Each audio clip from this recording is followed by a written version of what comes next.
ಎಲ್ಲರಿಗೂ ನಮಸ್ಕಾರ ವೀಕ್ಷಕರೇ. ಮೇ 20ನೇ ತಾರೀಕಿನಿಂದ ಈ ರಾಶಿಯವರಿಗೆ ಅದೃಷ್ಟ ಸಂಪೂರ್ಣವಾಗಿ ಲಾಭವನ್ನು ತಂದುಕೊಡುತ್ತೆ. ನಿಮ್ಮ ಜೀವನದಲ್ಲಿ ಶುಭಕರವಾಗಿರುವಂತಹ ಎಲ್ಲ ಕಾರ್ಯದಲ್ಲೂ ಕೂಡ ಜಯವನ್ನು ಕಂಡುಕೊಳ್ಳುವಂತಹ ಸಮಯ ಈ ಒಂದು 2026 ಮೇ ತಿಂಗಳಲ್ಲಿ ಬಹಳಷ್ಟು ಶಕ್ತಿಶಾಲಿಯಾಗಿರುವಂತಹ ಸಮಯಗಳು ಬರ್ತಾ ಇರೋದ್ರಿಂದ ಮೇ 20ನೇ ತಾರೀಕು ಖಂಡಿತವಾಗಿ ನಿಮ್ಮ ಭಾಗ್ಯದ ಬಾಗಿಲು ತೆರೆದುಕೊಳ್ಳುತ್ತದೆ. ಶುಭದಾಯಕವಾಗಿರುವಂತಹ ಎಲ್ಲ ಕಾರ್ಯದಲ್ಲೂ ಕೂಡ ಜಯವನ್ನು ಸಾಧಿಸುವಂತಹ ಸಮಯ. ಹಾಗಾದರೆ ಯಾವ ರಾಶಿಯರು ಅತ್ಯಂತ ವಿಶೇಷವಾದ ಲಾಭವನ್ನು ಪಡೆದುಕೊಳ್ತಾರೆ, ಯಾವ ಕಷ್ಟಗಳಿಂದ ಪರಿಹಾರ ಸಿಗುತ್ತೆ, ನೆಮ್ಮದಿಯನ್ನು ಕಂಡುಕೊಳ್ತಾರೆ, ಸಂಪೂರ್ಣವಾದ ವಿಶೇಷವಾದ ಮಾಹಿತಿ ಇದರಲ್ಲಿದೆ. ಎಲ್ಲೂ ಕೂಡ ಸ್ಕಿಪ್ ಮಾಡದೆ ಪೂರ್ತಿಯಾಗಿ ನೋಡಿ. ಅಷ್ಟೇ ಅಲ್ಲದೆ ನೀವು ಕೂಡ ದೇವರು ಹಾಗೂ ಜ್ಯೋತಿಷ್ಯ ಶಾಸ್ತ್ರವನ್ನು ನಂಬೋದಾದರೆ ಈಗಲೇ ವಿಡಿಯೋಗೆ ಒಂದು ಲೈಕ್ ಕೊಟ್ಟು ತಪ್ಪದೆ ನಮ್ಮ ಚಾನಲ್ನ ಸಬ್ಸ್ಕ್ರೈಬ್ ಮಾಡಿ. ಹೌದು, ಈ ರಾಶಿ ಚಕ್ರದಲ್ಲಿರ್ತಕ್ಕಂತಹ ಜನರಿಗೆ ಗುರುವಿನ ಶುಕ್ರನ ಸಂಯೋಗವು ಅದ್ಭುತವಾಗಿರುವಂತಹ ಎಲ್ಲ ರೀತಿಯ ಕ್ಷೇತ್ರದಲ್ಲೂ ಕೂಡ ವೃತ್ತಿ, ಆರ್ಥಿಕ, ಕುಟುಂಬ, ಆರೋಗ್ಯ ಕ್ಷೇತ್ರಗಳಲ್ಲಿ ಅತ್ಯುತ್ತಮವಾದ ಬದಲಾವಣೆಯನ್ನು ತಂದುಕೊಡುತ್ತೆ. ವಿದ್ಯಾರ್ಥಿಗಳಿಗೆ ಶುಭ, ವೃತ್ತಿಯಲ್ಲಿ ಸ್ಥಿರ ಪ್ರಗತಿ, ಆರ್ಥಿಕವಾಗಿರುವಂತಹ ಚಂಚಲತೆ ದೂರವಾಗುತ್ತೆ, ಕೌಟುಂಬಿಕವಾಗಿರುವಂತಹ ಸೌಹಾರ್ದ ಮುಖ್ಯವಾಗಿರುತ್ತೆ, ಆರೋಗ್ಯದ ಬಗ್ಗೆ ಕಾಳಜಿ ವಹಿಸಬೇಕು. ಈ ರಾಶಿ ಚಕ್ರದವರಿಗೆ ಎಲ್ಲವೂ ಕೂಡ ಅತ್ಯಂತ ಶುಭ ಹಾಗೂ ಲಾಭದಿಂದ ತುಂಬಿರುತ್ತೆ ಅಂತ ಹೇಳಿದ್ರೆ ತಪ್ಪಾಗೋದಿಲ್ಲ. ನಿಮ್ಮ ಜೀವನದಲ್ಲಿ ಇರ್ತಕ್ಕಂತಹ ಪ್ರತಿಯೊಂದು ಕಷ್ಟಗಳನ್ನು ಪರಿಹಾರ ಮಾಡ್ಕೊಳ್ತೀರಾ, ನೆಮ್ಮದಿಯಿಂದ ತುಂಬಿರುವಂತಹ ಜೀವನವನ್ನು ಕಂಡುಕೊಳ್ತೀರಾ. ಬುಧ ಮತ್ತು ಶುಕ್ರನ ವಿಶೇಷವಾಗಿರುವಂತಹ ಸ್ಥಾನ ಬದಲಾವಣೆಯು ನಿಮ್ಮ ಜೀವನಕ್ಕೆ ಅತ್ಯದ್ಭುತವಾಗಿರುವಂತಹ ಲಾಭವನ್ನು ತಂದುಕೊಡುತ್ತೆ. ತೋಟಗಾರಿಕೆಯಲ್ಲಿ ಕೆಲಸ ಮಾಡ್ತಿರ್ತಕ್ಕಂಥವರಿಗೆ ಶನಿಯ ಒಂದು ಪ್ರಭಾವದಿಂದ ದೀರ್ಘಕಾಲದ ಲಾಭದ ಯೋಜನೆಗಳು ಕೈಗೂಡುವಂತಹ ಸಾಧ್ಯತೆ ಇದ್ದು ಭೂಮಿಯ ಫಲವತ್ತತೆಯನ್ನು ಹೆಚ್ಚಿಸಲು ಪ್ರಯೋಗಗಳು ಸಫಲವಾಗುತ್ತೆ. ಆರ್ಥಿಕ ಸ್ಥಿತಿ ಖಂಡಿತವಾಗಿ ಚಂದ್ರನ ಹೊರೆಯಲ್ಲಿ ಶುಕ್ರನಿರೋದ್ರಿಂದ ಆರ್ಥಿಕ ವಿಚಾರಗಳಲ್ಲಿ ಚಂಚಲತೆ ಇರೋದು ಸಾಮಾನ್ಯವಾಗಿರುತ್ತೆ. ಕೂಡ ನೀವು ಯೋಚನೆ ಮಾಡದೆ ಎಲ್ಲ ಕೆಲಸದಲ್ಲೂ ಕೂಡ ಲಾಭವನ್ನು ಪಡೆದುಕೊಳ್ಬಹುದು. ಆರ್ಥಿಕ ವಿಚಾರದಲ್ಲಿ ಚಂಚಲತೆ ದೂರ ಮಾಡ್ಕೊಳ್ಬಹುದು. ಆದಾಯ ಬಂದರೂ ಕೂಡ ಅನಿರೀಕ್ಷಿತವಾದ ಖರ್ಚುಗಳು ಹೆಚ್ಚಾಗಬಹುದು. ಕುಟುಂಬದ ಅಗತ್ಯಗಳಿಗೆ ಅಥವಾ ಗೃಹೋಪಯೋಗಿ ವಸ್ತುಗಳಿಗೆ ಹಣವನ್ನು ವ್ಯಯ ಮಾಡಬಹುದು. ಮಂಗಳನ ಒಂದು ವಿಶೇಷವಾಗಿರುವಂತಹ ಭೂಮಿಗೆ ಸಂಬಂಧಪಟ್ಟಂತಹ ವ್ಯವಹಾರದಲ್ಲಿ ಜಾಗರೂಕತೆ ಇರಬೇಕು. ದಾಖಲೆಗಳನ್ನು ಸರಿಯಾಗಿ ಪರಿಶೀಲಿಸಿ ಆಸ್ತಿ ಖರೀದಿ ಮಾಡಿ. ಇನ್ನು ಶುಕ್ರನ ಒಂದು ವಿಶೇಷವಾಗಿರುವಂತಹ ಸ್ಥಾನಮಾನ ಕೌಟುಂಬಿಕ ಹಾಗೂ ವೈವಾಹಿಕ ಜೀವನಕ್ಕೆ ಕಾರಕನಾಗಿರುವಂತಹ ಕುಜನು ಕೂಡ ಸಂಬಂಧಗಳಲ್ಲಿ ಸ್ವಲ್ಪ ಕಾರವನ್ನು ತಂದುಕೊಡ್ಬೋದು. ಜಗಳ ಮನಸ್ತಾಪವನ್ನು ಉಂಟು ಮಾಡಬಹುದು. ಸಣ್ಣ ವಿಷಯಗಳಿಗೆ ಪತಿ ಪತ್ನಿಯರ ನಡುವೆ ವಾದ ವಿವಾದ ಉಂಟಾಗಬಹುದು.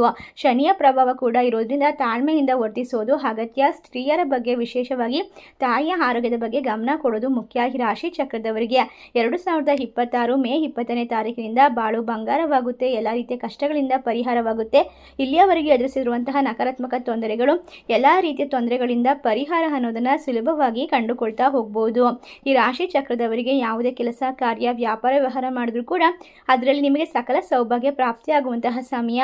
ಸುಕರ್ಮ ಯೋಗ, ಧೃತಿ ಯೋಗ ಸೇರಿದಂತೆ ಅನೇಕ ರೀತಿಯ ಪರಿಣಾಮಕಾರಿಯಾಗಿರುವಂತಹ ಯೋಗಗಳು ರೂಪುಗೊಳ್ತಾ ಇದೆ. ಒಟ್ಟಾರೆಯಾಗಿ ರಾಶಿ ಚಕ್ರದವರಿಗೆ ಇನ್ನು ಮುಂದಿನ ಹಲವಾರು ವರ್ಷಗಳವರೆಗೂ ಕೂಡ ದೇವರ ಅನುಗ್ರಹಕ್ಕೆ ಪಾತ್ರರಾಗುವಂತಹ ಸಮಯ ಅಂತ ಹೇಳಬಹುದು.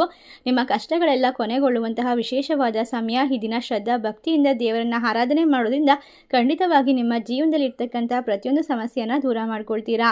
ಅಷ್ಟೇ ಅಲ್ಲದೆ ನಿಮ್ಮ ಜೀವನದಲ್ಲಿ ಧೃತಿ ಯೋಗ, ಸರ್ವಾರ್ಥ ಸಿದ್ಧಿ ಯೋಗ, ಅಮೃತ ಸಿದ್ಧಿ ಯೋಗ ಇತ್ಯಾದಿ ಶಕ್ತಿಶಾಲಿ ಯೋಗಗಳು ನಿರ್ಮಾಣವಾಗ್ತಾ ಇರೋದ್ರಿಂದ ಗ್ರಹಗಳ ಸ್ಥಿತಿಗಳ ಪ್ರಕಾರ ಈ ದಿನ ಹಲವಾರು ಶುಭ ಯೋಗಗಳು ನಿರ್ಮಾಣವಾಗುತ್ತೆ.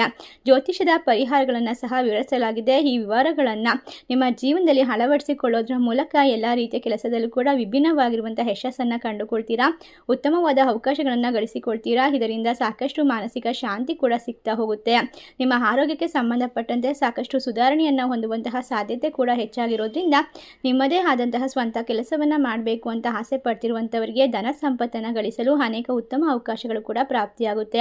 ಕೆಲಸವನ್ನು ಮಾಡುವ ಜನರಿಗೆ ಈ ಸಮಯ ಅಧಿಕಾರಿಗಳ ಹೊಗಳಿಕೆಗೆ ಪಾತ್ರರಾಗುವುದು ಮತ್ತು ಕೆಲವರಿಗೆ ಹೊಸ ಜವಾಬ್ದಾರಿಗಳು, ಉತ್ತಮ ಬಡ್ತಿ ದೊರಕುವ ಸಾಧ್ಯತೆ ಸಾಕಷ್ಟು ಹೆಚ್ಚಾಗಿರೋದ್ರಿಂದ ನಿಮ್ಮ ಆರ್ಥಿಕ ಸ್ಥಿತಿಯಲ್ಲಿ ಉತ್ತಮ ಸುಧಾರಣೆಯನ್ನು ನೀವು ಹೊಂದ್ತೀರಾ. ನಿಮ್ಮ ಕೆಲಸಕ್ಕಾಗಿ ಪ್ರಯಾಣಿಸಬೇಕಾಗುತ್ತೆ. ಆದರೆ ಈ ಪ್ರಯಾಣವು ಶಾಂತಿಯುತವಾಗಿರುತ್ತೆ.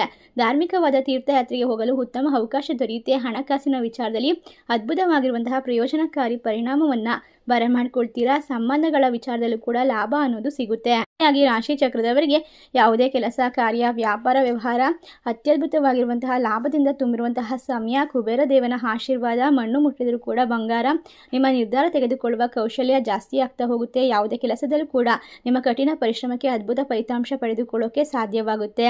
ಜೊತೆಗೆ ಈ ರಾಶಿ ಚಕ್ರದವರು ಅಪೂರ್ಣವಾಗಿರುವಂತಹ ಕೆಲಸದಲ್ಲಿ ಯಶಸ್ಸನ್ನು ಕಂಡುಕೊಳ್ತೀರಾ. ದೇವರ ಅನುಗ್ರಹದಿಂದ ಈ ಅವಧಿಯಲ್ಲಿ ಯಾವುದೇ ರೀತಿಯ ದೊಡ್ಡ ಆರೋಗ್ಯ ಸಮಸ್ಯೆಗಳು ಬರುವುದಿಲ್ಲ. ಯಾವುದೇ ರೀತಿಯ ಕೆಲಸ ಕಾರ್ಯ ಮಾಡಿದ್ರೂ ಕೂಡ ಉತ್ತಮವಾದ ಸಮತೋಲನವನ್ನು ಸ್ಥಾನವನ್ನು ಹೊಂದಿರೋದ್ರಿಂದ ಆರ್ಥಿಕ ಸ್ಥಿತಿ ಸುಧಾರಿಸುತ್ತೆ. ಹೊಸ ಆದಾಯದ ಮೂಲಗಳು ಗೋಚರಿಸುವಂತಹ ಪ್ರಭಾವಶಾಲಿ ವ್ಯಕ್ತಿತ್ವವನ್ನು ರೂಢಿ ಮಾಡ್ಕೊಳ್ತೀರಾ. ಇಷ್ಟೆಲ್ಲ ಅದೃಷ್ಟವನ್ನು ಕಂಡುಕೊಂಡು ನಾಳೆಯಿಂದ ಒಳ್ಳೆಯ ಸುದ್ದಿಗಳನ್ನು ಪಡೆದುಕೊಳ್ಳುವಂತಹ ವಿಶೇಷವಾದ ರಾಶಿಗಳು ಯಾವ್ಯಾವು ಅಂತ ನೋಡೋದಾದರೆ ವೃಶ್ಚಿಕ ರಾಶಿ, ಸಿಂಹ ರಾಶಿ, ಮಿಥುನ ರಾಶಿ, ಮೇಷರಾಶಿ, ಮೀನರಾಶಿ. ಈ ರಾಶಿಗಳಲ್ಲಿ ನಿಮ್ಮ ರಾಶಿ ಇದ್ದರೂ ಇಲ್ಲದಿದ್ದರೂ ಭಕ್ತಿಯಿಂದ ಓಂ ಕುಬೇರ ದೇವಾಯ ನಮಃ ತಪ್ಪದೆ ಕಮೆಂಟ್ ಮಾಡಿ ನಮ್ಮ ಚಾನಲ್ಗೆ ಸಬ್ಸ್ಕ್ರೈಬ್ ಮಾಡಿ. ಸರ್ವೇ ಜನ ಸುಖಿನೋ ಭವಂತು. ಧನ್ಯವಾದಗಳು.